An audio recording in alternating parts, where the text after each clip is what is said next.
Hoy tendremos la última parte de ¿debemos poner un árbol de Navidad? En esta novena parte vamos a mostrar escritos de Ellen White y también algún escrito que hace referencia, recopilación de cosas que acontecieron con ella y con esta cuestión de Navidad y Año Nuevo. Son escritos sumamente interesantes. Estos últimos que vamos a mostrar nos terminan de aclarar de un modo rotundo algo maravilloso sobre la Navidad. Pero estad atentos porque esto sí tiene que ver con Navidad y estas fiestas, pero no va a ser lo último que trataremos, porque haremos un cambio de tema que tiene que ver con esto, pero del lado oscuro.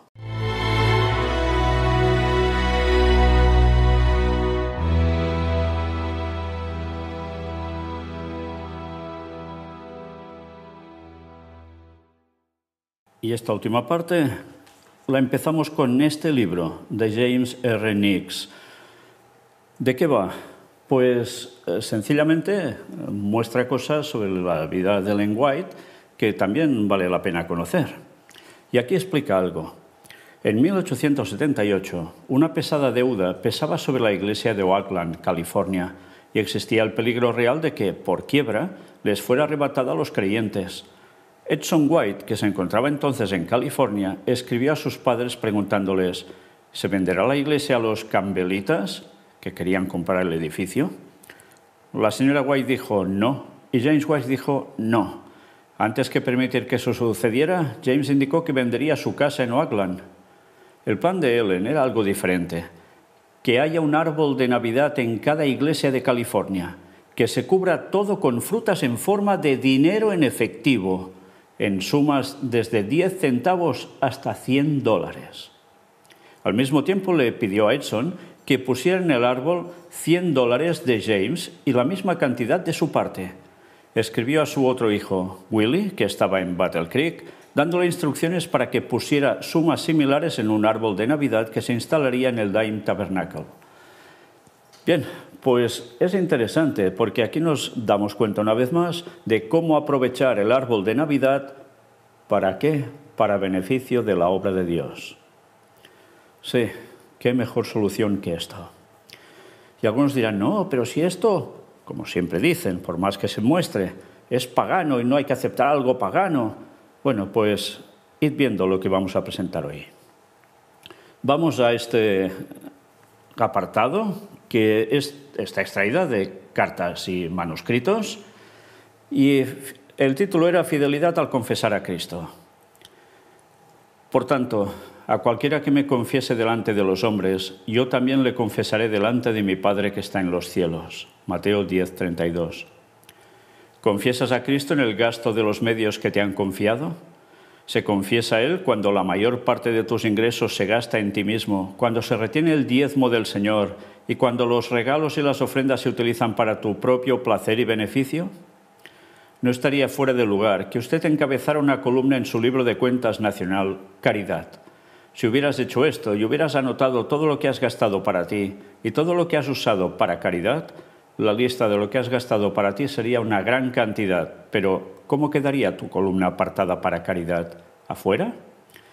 Nuevamente les insto a que se pregunten, ¿confieso a Cristo en mis gastos?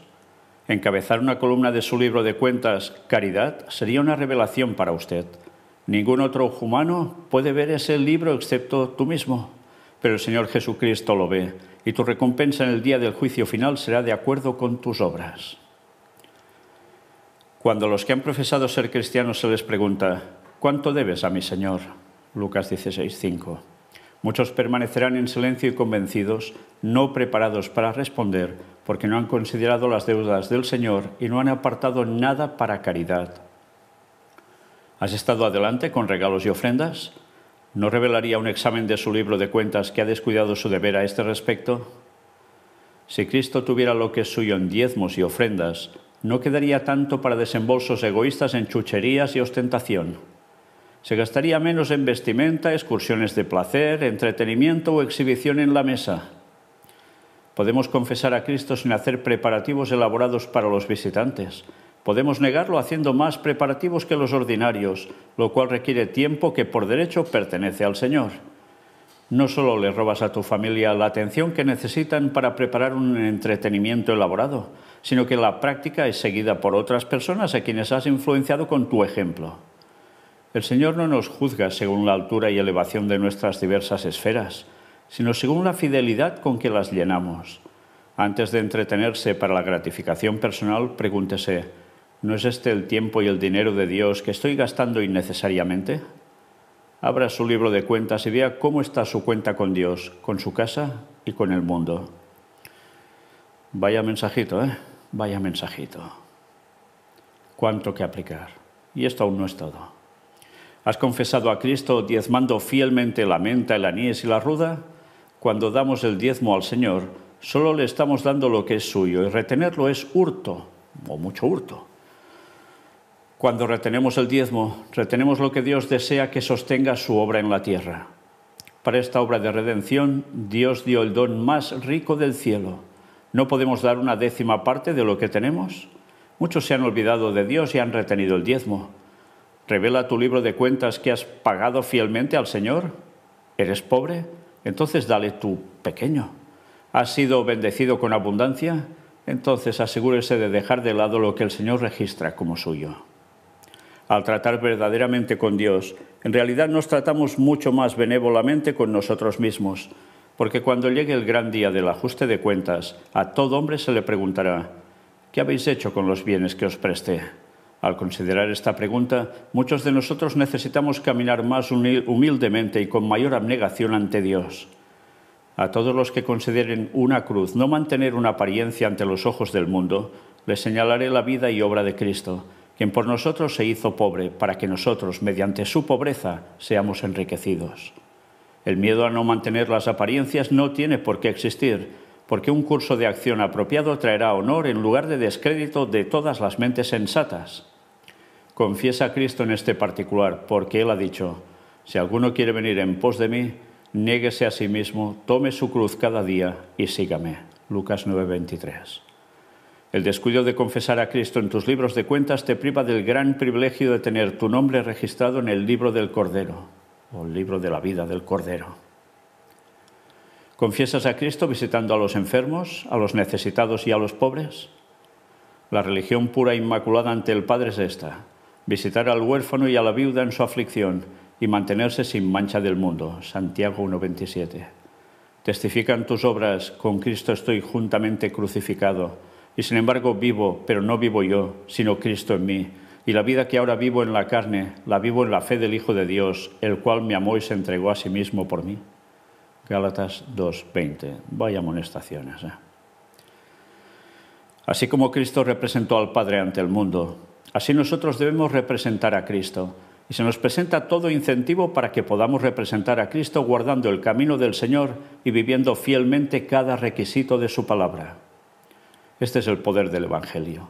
Al hacer esto seremos como luces que brillan en un lugar oscuro y seremos de más valor para el mundo que los sermones o las ceremonias religiosas. El mundo nos está observando y nos criticará severamente. Constantemente causamos una impresión, favorable o desfavorable, sobre aquellos con quienes nos asociamos. A través de nosotros, otros mirarán a Cristo, pero a menos que practiquemos las lecciones de Cristo, no somos suyos y no podemos representarlo adecuadamente. La alegría será el fruto que dará el árbol cristiano, pero la ligereza y la conducta tosca y rebelde son como bayas de espino. Y hasta aquí no habéis visto nada que diga Navidad ni nada parecido, ¿no? Parece que todo va por otros derroteros. Esperad.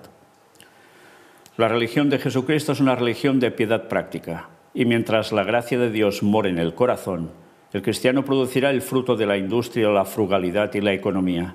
No desperdiciará, sino que recogerá los pedazos para que nada se pierda. En las vidas de aquellos que tienen a Cristo morando en el corazón no se verá avaricia ni deshonestidad en el comercio, ni extralimitación, porque toda codicia se declara idolatría, pero toda especie de deshonestidad será eliminada del carácter. La crueldad de carácter será superada, porque son hechos nuevos hombres en Cristo Jesús, y el pecado ya no reina en sus cuerpos mortales. Todo aquel que haya sido así renovado manifestará bondad, paciencia y generosidad. En esto, confesando que en nosotros se forma Cristo, esperanza de gloria. La causa de Dios debe mantenerse en condiciones saludables. La tesorería debe contar con medios para llevar adelante la obra de Dios. Deben recibir ayuda las instituciones creadas para ayudar a los huérfanos, a los dependientes y desamparados, a los enfermos y a los ancianos. Aquellos que tienen la bendición de la salud deben cooperar con Cristo ayudando a los débiles. La bendición de Dios descansa sobre quienes representan a Cristo al realizar esta obra. Las celebraciones de Navidad y Año Nuevo pueden y deben celebrarse en beneficio de aquellos que están indefensos. Dios es glorificado cuando damos para ayudar a quienes tienen familias numerosas que mantener. Una perspectiva que quizás pasa desapercibida sobre la cuestión navideña también debe ser utilizada con estos fines. Pero fijaos que dice, no, hemos de pasar olímpicamente de estas fiestas. ¿Dice esto? Las celebraciones de Navidad y Año Nuevo pueden y deben celebrarse en beneficio de aquellos que están indefensos. Esto es algo más que un consejillo, para todos aquellos que aún quieran saltarse el tema navideño y de Año Nuevo. Pero ningún hombre que pueda ganarse la vida tiene derecho a vivir del producto de otros. El proverbio, el mundo me debe la vida, tiene en sí la esencia de la falsedad, el fraude y el robo. El mundo no le debe el sustento a nadie que sea capaz de trabajar para ganarse la vida. Por tanto, como abundáis en todo, en fe, en palabra, en ciencia, en toda diligencia y en vuestro amor para con nosotros, abundéis también en esta gracia, liberalidad. No hablo por mandato, sino por ocasión de la franqueza de los demás y para demostrar la sinceridad de vuestro amor. Porque conocéis la gracia de nuestro Señor Jesucristo, que, aunque era rico, por amor a vosotros se hizo pobre, para que vosotros con su pobreza seáis ricos. Y aquí doy mi consejo, porque esto os conviene a vosotros, que habéis empezado antes no solo a hacer, sino también a avanzar hace un año. Ahora pues hazlo, que así como hubo disposición a querer, así también pueda haber cumplimiento de lo que tenéis. Porque si primero hay voluntad dispuesta, será aceptada según lo que uno tiene y no según lo que no tiene. Porque no quiero decir que otros hombres se sientan aliviados y vosotros agobiados, sino por igualdad, para que ahora, en este tiempo, vuestra abundancia supla la necesidad de ellos y que también la abundancia de ellos supla vuestra necesidad, para que haya igualdad. Como está escrito, el que recogió mucho, nada le sobró, y al que había recogido poco, nada le faltó. 2 Corintios 8, del 7 al 15. Pero esto digo, el que siembra escasamente, también segará escasamente, y el que siembra abundantemente, abundantemente también segará. Cada uno dé como propuso en su corazón, no de mala gana ni por necesidad, porque Dios ama al dador alegre. Y poderoso es Dios para hacer que toda gracia abunde en vosotros, para que, teniendo siempre en todas las cosas todo lo suficiente, abundéis para toda buena obra. 2 Corintios 9, del 6 al 8. Cristo exige el servicio completo de los soldados de su ejército. En su palabra ha dado los principios de acción. No perezosos en los negocios, ferviente de espíritu, sirviendo al Señor. Romanos 12, 11. Estos principios deben regir nuestra conducta en todo momento. No se tiene en cuenta el trabajo perezoso, negligente o falta de celo. Dios tiene un derecho justo a un servicio constante y a un amor supremo. Tu cuerpo, tu alma, tu vida, todas las capacidades que Dios te ha dado deben ser consagradas a Dios para la promoción de su gloria. Nadie puede ser cristiano sincero si no es colaborador de Dios, si no pertenece a la familia de los trabajadores. Siempre debemos tener presente que estamos en coparticipación con Dios. Su obra y su causa exigen la primera consideración. Buscad primeramente el reino de Dios y su justicia, y todas estas cosas os serán añadidas. Mateo 6:33. Y esto fue escrito en 1896. Lecciones para todos, sin lugar a dudas, porque por un sitio o por el otro fallamos. Y ya veis algo sumamente interesante. Hacer de estos días especiales de Navidad, Año Nuevo, hacer algo positivo para los que, por desgracia, no pueden quizás tener el nivel que podamos tener nosotros, a nivel de sociedad, de estatus. Hay que ayudar a los que lo están pasando mal. En esos días hay que compartir también de un modo especial. Siempre, claro que sí, pero esos días tan marcados, también hay que trabajar para eso. Y fijaos cómo se marcan proyectos para ir haciendo cosas que con el paso del tiempo se fueron instaurando además en la Iglesia Adventista como ofrendas muy concretas para hacer una serie de objetivos. Y nosotros deberemos ir haciendo lo mismo, porque no todo se va a acabar haciendo el local aquí en Girona. Hemos de seguir haciendo más obra. Obra de publicaciones, sí, pero también haciendo que haya gente que se mueva por distintos lugares para poder predicar y bautizar. Y hacer más cosas, seguramente sí, el Señor nos lo irá marcando, seguro. Pero esto no se va a acabar así. Colgar en un arbolito durante un sábado o dos, algo de dinero y ya está. Porque la obra de Dios debe seguir con fuerza y más en esta etapa final donde todo se nos viene encima y donde los recursos van a ser ultra necesarios porque mucha gente lo necesita. Con esos recursos se tiene que llegar a dar el mensaje al mundo entero. Y sí, una vez más, es que solo piden. Sí, solo pedimos, pero no pedimos para nosotros, pedimos para la obra de Dios. Y ahí hemos de participar todos. Diezmos, ofrendas, limitando gastos. Pues sí. Vamos a otra carta y manuscrito que aparece en estos escritos de Ellen White. Y aquí nos dice algo interesante. Escribí algunas páginas, pero mi mente no está clara. Mi cabeza está confusa. Me he resfriado un poco. A las 2 de la tarde fui al dentista para que me arreglaran los dientes. Por la mañana escribí 4 páginas a Willy. Por la tarde escribí 14 páginas sobre cómo celebrar la Navidad. Escrito en 1892. No sé dónde están estas 14 páginas, pero gracias a Dios hemos podido mostrar todo lo que escribió Ellen White sobre esta cuestión, al menos que hayamos notado nosotros que existe. Si hay alguna cosa que se nos ha pasado por alto y nos lo queréis comentar, si lo sabéis, perfecto. Pero ella aquí dice que escribió 14 páginas sobre cómo celebrar la Navidad. Quizás mucho del material que hemos mostrado forma parte de eso. Si alguien encuentra esas 14 páginas, por favor, me lo diga. Pero 14 páginas de cómo celebrar la Navidad, no de cómo no celebrarla. No, de que hay que celebrarla y bien. Sigamos. También de cartas y manuscritos. Enosburg, Vermont, 29 de diciembre de 1867. Queridos hijos, por alguna razón me he sentido ansiosa por ustedes. Esperaba encontrar una carta vuestra aquí en Enosburg, pero me decepcionó. Les envié un regalo de Navidad. Déjenme saber de ustedes. Escrito en 1867.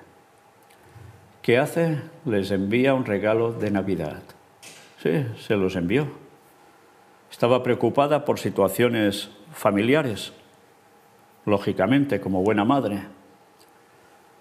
¿Pero qué hace? Les envía un regalo de Navidad. Sí, una vez más, ¿os dais cuenta cómo no hay que caer en extremismos? No, pues entonces nada de regalos en lo más mínimo, para nada, nunca. Ya vimos qué tipo de regalos. ¿Y ella qué creéis que hacía? Pues eso. Todo un ejemplo, sí. Vamos a este otro libro, que está escrito por Arthur L. White, y nos habla de Día de Año Nuevo 1883. Y mirad qué nos cuenta. Cuando amaneció el nuevo año, Ellen White, o Elena de White, estaba pasando unos días en Oakland, en la casa de Willie White, Willie estaba en Battle Creek después de haber viajado al este para asistir a la Conferencia General de 1882, sesión celebrada en Roma, Nueva York. Había recibido una invitación de los dirigentes de la iglesia de Oakland para estar presente en la reunión de la escuela sabática que se celebraría la noche de Año Nuevo y había hecho el viaje desde Hillsborough unos días antes. Mary White, instando a su suegra a aceptar la invitación y pasar unos días en Oakland, escribió algo del programa planeado. Quieren tener un árbol de Navidad, o más bien un árbol de Año Nuevo, y algunos ejercicios para los niños, y les gustaría que usted les diera una dirección. Nos gustaría que usted también estuviera con nosotros en Navidad, y lo recomendaríamos encarecidamente, si no fuera porque le disgusta tanto nuestro clima y no podría quedarse hasta Año Nuevo.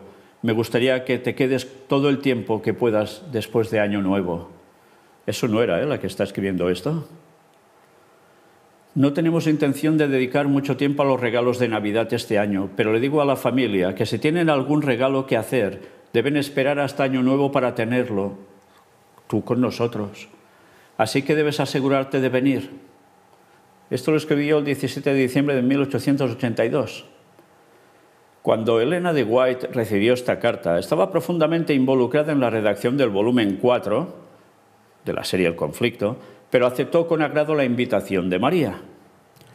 El programa de Año Nuevo del lunes por la noche en el que participó salió bien. Los ejercicios fueron buenos y apropiados, escribió Helen. Hablé alrededor de media hora. Sus comentarios deben haber sido apropiados y adaptados a su audiencia porque dice, los niños escucharon con interés. En la iglesia había 2 árboles de Navidad.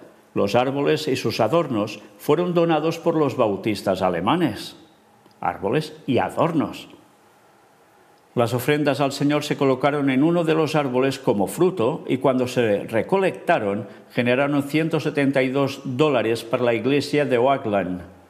Su breve comentario final fue que todo transcurrió agradablemente, nada objetable en todo el asunto. Qué interesante, ¿eh? Nada objetable en todo el asunto. No, que el árbol es pagano, por tanto, ¿qué estáis haciendo? Aberración. No, no. Transcurrió agradablemente, nada objetable en todo el asunto. ¿Y qué se hizo? Lo que hemos venido diciendo durante todas estas conferencias.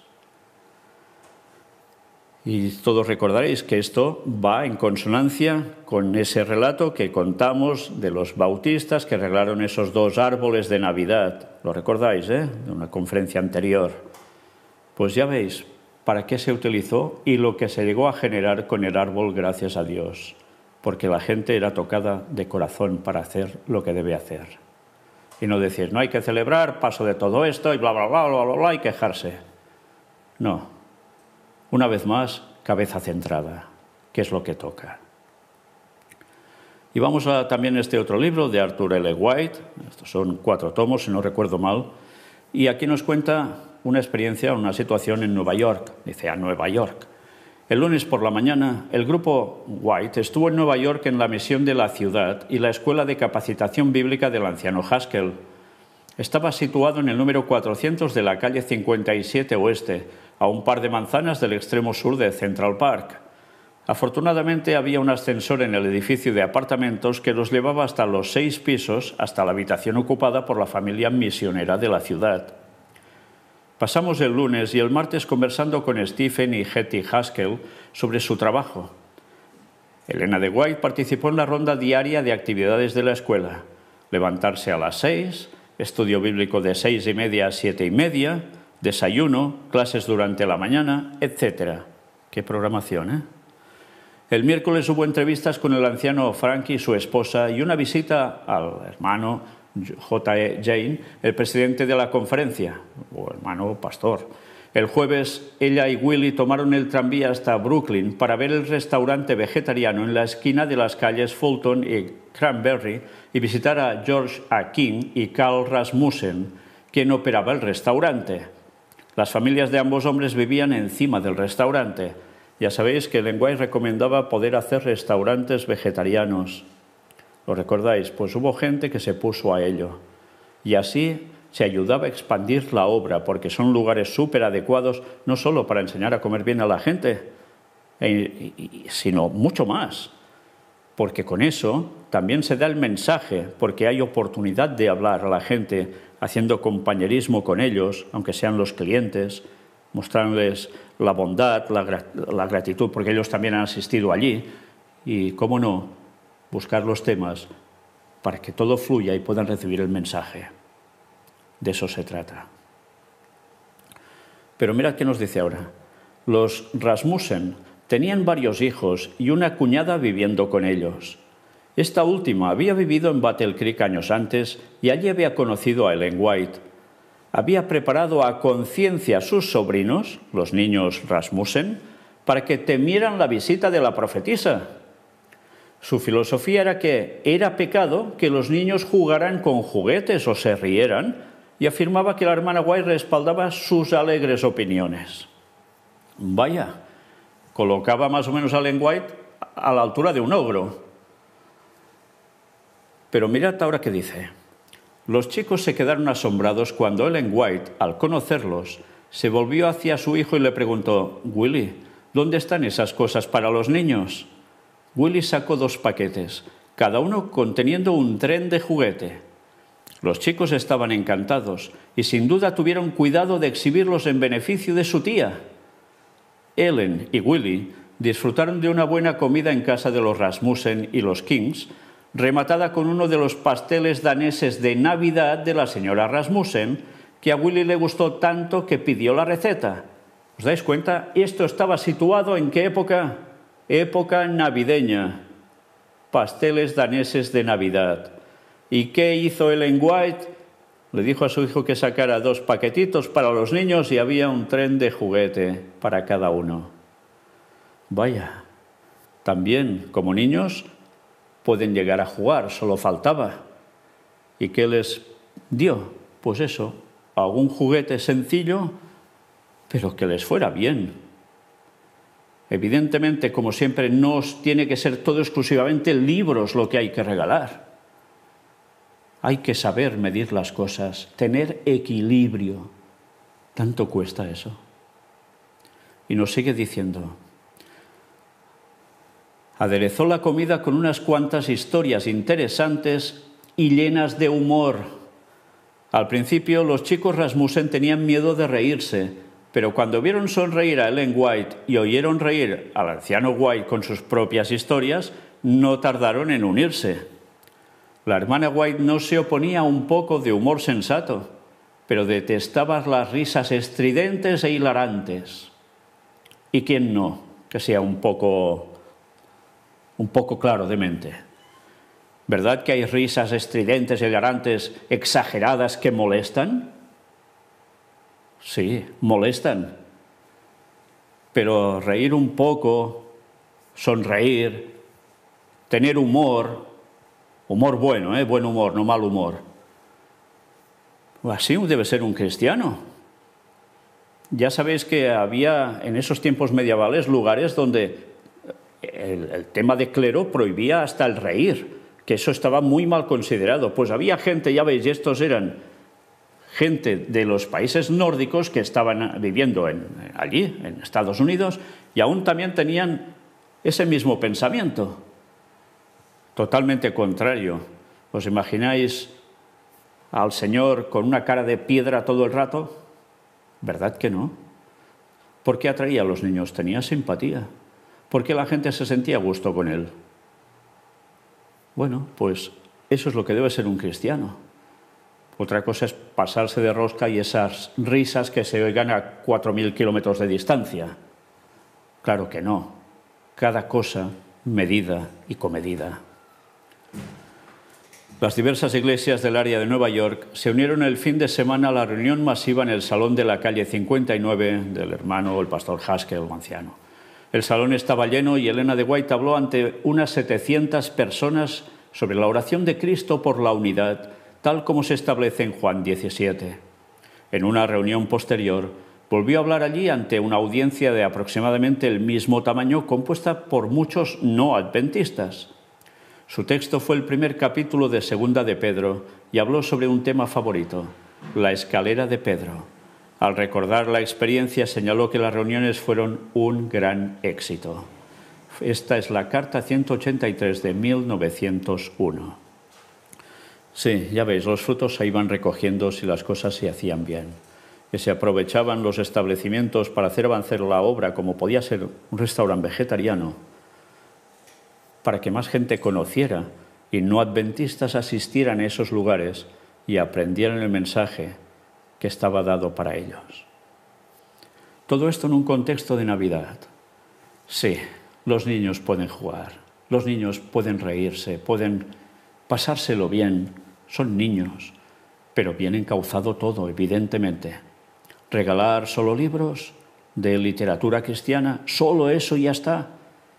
A veces hemos visto también cosas necesarias y a veces hemos visto, en el caso de niños también, cómo no, juguetes. Pero todo en su justa medida. Equilibrio. Y ahora pasamos a este escrito que aparece en la Advent Review and Sabbath Herald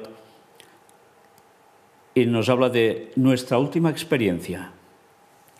Cada temporada de oración aumentó en interés y todos los que participaron en ella se sintieron recompensados por sus esfuerzos para acercarse a Dios y orar por mi esposo, por el trabajo que sintieron fue realizado por sus propias almas. El hermano Andrews sintió especialmente la carga del caso y trabajó fervientemente en fe, mientras el poder del Espíritu Santo parecía indicar la oración. Cada miembro de nuestra familia se consagró nuevamente a Dios. Nuestros queridos hijos se unieron a nosotros en esta obra de consagración que estuvo bien empapada de lágrimas. El hermano y la hermana Lindsay fueron refrescadas y fortalecidas por la bendición del cielo. El hermano y la hermana Orton y compañía, y hermanos y los corazones de la hermana Lamson estaban más firmemente unidos al nuestro. Y todos compartimos una obra de gracia que se estaba realizando para nosotros. Sentí la seguridad de que saldríamos purificados del horno de la aflicción. Está contando un momento muy complicado para James White y evidentemente también para Elena, porque él había estado y estaba sumamente enfermo y peligraba su vida. Se pidieron oraciones, vinieron hermanos, etcétera, etcétera. En ese contexto nos situamos. Una vez en la casa del hermano Andrews, mientras estaba ocupado en un tiempo de oración, sentí ganas de presentar mi caso al Señor, rogándole que me diera salud corporal y fortaleza mental. Todos los presentes parecieron hacer de mi caso un tema especial de oración. Sentí un dulce y celestial asentamiento en Dios. Una atmósfera celestial invadió la habitación. Desde entonces no he tenido dolores de estómago y mi comida no me ha hecho daño. Aquí está hablando ella. La noche de Navidad, mientras nos humillábamos ante Dios y rogamos fervientemente por liberación, la luz del cielo pareció brillar sobre nosotros y quedé envuelta en una visión de la gloria de Dios. Parecía que era llevada rápidamente de la tierra al cielo, donde todo era salud, belleza y gloria. Sones de música llegaron a mis oídos, melodiosos, perfectos y encantadores. Se me permitió disfrutar de esta escena un rato antes de que me llamaran mi atención sobre este mundo oscuro. Entonces me llamaron la atención las cosas que suceden aquí en esta tierra, las cuales no intentaré relatar aquí, pero puedo contarlas en algún momento futuro. Tenía una visión alentadora del caso de mi marido, cuyos detalles se presentarán más adelante. Esto lo escribió el 27 de febrero de 1866. En esa situación tan complicada de salud, donde ella también estaba repercutiéndole por tener que estar ayudando a su esposo continuamente, cuidándolo, más haciendo toda la labor que tenía que hacer, en esos momentos de aflicción, mira por dónde, la noche de Navidad se humillaron ante Dios y rogaron por liberación. ¿Y qué pasó? Pues como una puerta dimensional abriéndose para ella y viendo toda una revelación de cuestiones del cielo y también de la tierra. Y eso pasó esa noche de Navidad. Bien, si no hubiesen tenido que estar juntos para nada esa noche de Navidad, porque era un día del mundano absoluto, dedicado a Tamuz y tantas cosas más y ya está, y no había nada bueno positivo para enlazarlo con el nacimiento de Jesús, esa celebración. Pues resulta que si no hubiesen hecho esto, pues quizás se hubiese quedado sin esta bendición. Y mira por dónde esa noche de Navidad Ellen White pasó por esto. Y esto a nosotros nos va a llevar a hablar de algo más sobre la Navidad. Los temas terminan aquí. Han sido 9 conferencias donde hemos presentado todos estos escritos de Ellen White y de algún otro que vivió y recogió experiencias sobre esta cuestión, y ya hemos visto de sobras que sí hay que celebrar la Navidad, que sí hay que poderse regalar cosas que convengan, que sí hay que dar literatura cristiana y que hay que hacer ofrendas puestas en ese árbol para hacer avanzar la obra de Dios. Esto entre muchas otras cosas que hemos ido viendo alrededor de toda esta cuestión. Por eso os he mostrado prácticamente los escritos enteros donde estas citas estaban. Y ahora nos tocará ver cómo Satanás ha utilizado también la Navidad, sí, para hacer algo que entra en los temas de puertas dimensionales. Y eso es lo que vamos a presentar precisamente en esa serie de puertas dimensionales. Algo que tiene que ver con Navidad y que Satanás, vaya si se ocupó de generar algo de lo suyo para variar, para llegar a confundir a las gentes y llevarlas de cabeza a la perdición. Eso es lo que próximamente trataremos si Dios quiere. Pero una cosa no quita la otra. El pueblo de Dios debe hacer lo que toca, y es hacer avanzar la obra, todos unidos en un mismo sentir, y aprovechar las cosas que en un principio podían ser paganas para reconvertirlas en lo que debe ser. Por tanto, una vez más, nosotros hemos de hacer la voluntad de Dios, digan lo que digan. Cada uno tiene su conciencia, es cierto, pero esas conciencias que le pegan una patada al espíritu de profecía, esas conciencias están podridas. Las conciencias auténticas tocadas por el Espíritu Santo reconocerán los consejos que se dan para seguirlos y ponerlos en práctica. De lo contrario, se es rebelde a la palabra de Dios, por más que se apliquen textos en cosas que no tocan. Pero es lo que hay, y nosotros no podemos cambiar la mente de nadie. Solo es el Espíritu Santo. Y gracias a Dios que el Espíritu Santo ha tocado muchos cerebros para que entendieran, comprendieran que verdaderamente se puede celebrar la Navidad y de un modo realmente positivo. ¿Aprenderemos o seguiremos con lo mismo de siempre? Una vez más, estos temas han servido para separar el auténtico pueblo de Dios del que se dice ser pueblo de Dios y no lo es, que se rebela, que sigue pensando que lo que ellos piensan es siempre lo mejor y que nosotros lo que hacemos es malo, hemos caído.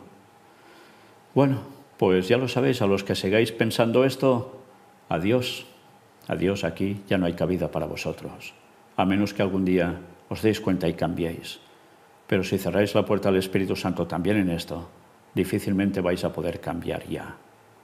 Porque el Espíritu Santo se puede retirar de vosotros porque lo estáis negando. Porque el Espíritu Santo es el que dirige el espíritu de profecía. Y así se manifestó en Ellen White. Y por eso tenemos estos escritos que debemos aprovechar. Y si no los tuviéramos, tenemos una lógica que deberíamos utilizar cristianamente y no una lógica que de lógica tiene muy poco. Hemos de afinarnos en sintonía con Dios. Y hablando de estos temas que ahora tendremos de puertas dimensionales, os presento algo. Este es el libro de puertas dimensionales. La primera parte, basado en las primeras conferencias que presentamos sobre estas cuestiones. Dentro de poco tendremos la segunda parte. Desde luego, súper interesante para todos aquellos que queréis ofrecer literatura cristiana mostrando la verdad de lo que tantos desconocen y que a veces hace que, por desgracia, cuando tienen alguna ansia espiritual, se pongan precisamente en las fauces de Satanás, en este tipo de temas que los lleva directamente a la perdición. Y por eso hay que amonestar al mundo, hay que advertirles de las artimañas de Satanás que no van a cesar hasta el final. Y aquí empezaréis a encontrarlo todo.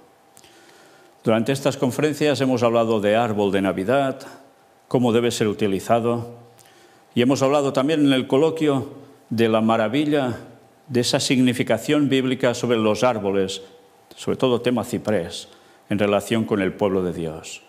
Era lógico, Satanás tenía que hacer su plagio e hizo que culturas paganas aprovecharan el árbol, desviándolo de su significación. ¿Para qué? Para sus cosas. Pero Dios mira por dónde, a pesar de todo, a pesar de esa ligación entre paganismo y catolicismo, generando el día de Navidad, aún y así el Señor nos pide que sepamos utilizar eso para contrarrestar las obras de Satanás. Y a veces en eso no se piensa, ¿verdad? Pues bien, en Puertas Dimensionales vamos a tratar algo de Navidad que nos va a dejar indiferentes y que, por desgracia, mucha gente ignora. Ya lo veréis pronto. Maranata 2031. Que Dios os bendiga.